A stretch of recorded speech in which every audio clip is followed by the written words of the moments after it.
তো আপনার নাম কি?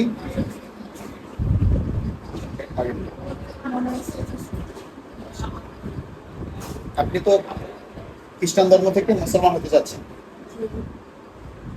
কেন আপনার মনে হলো যে খ্রিস্টান ধর্ম থেকে আপনি কেন মুসলমান হতে যাচ্ছেন?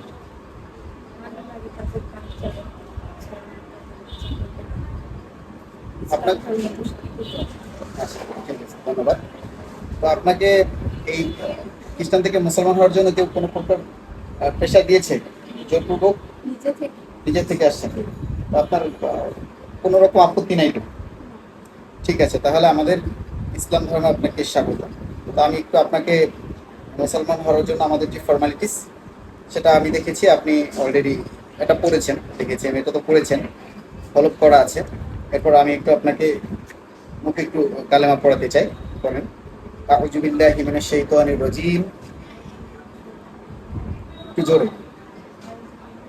আউযু বিল্লাহি মিনাশ শাইতানির রাজিম, বিসমিল্লাহির রহমানির রহিম। কালেমা তৈয়বা, লা ইলাহা ইল্লাল্লাহু মুহাম্মাদুর রাসূলুল্লাহ। আল্লাহ ছাড়া আর কোনো মাবুদ নাই।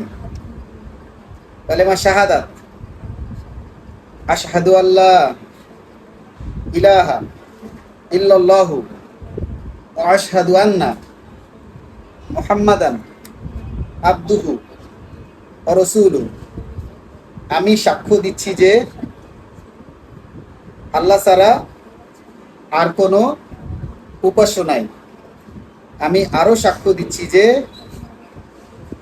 হযরত মুহাম্মদ সাল্লাল্লাহু আলাইহি সাল্লাম আল্লাহ তাআলার বান্দা ও রাসূল।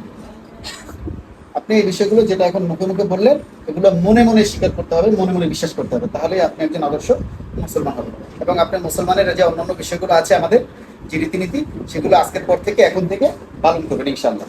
ঠিক আছে, ঠিক আছে আপু, আপনি এখন থেকে আমাদের মুসলমান ধর্মের আমাদের একজন বোন হয়ে যাবেন। ধন্যবাদ।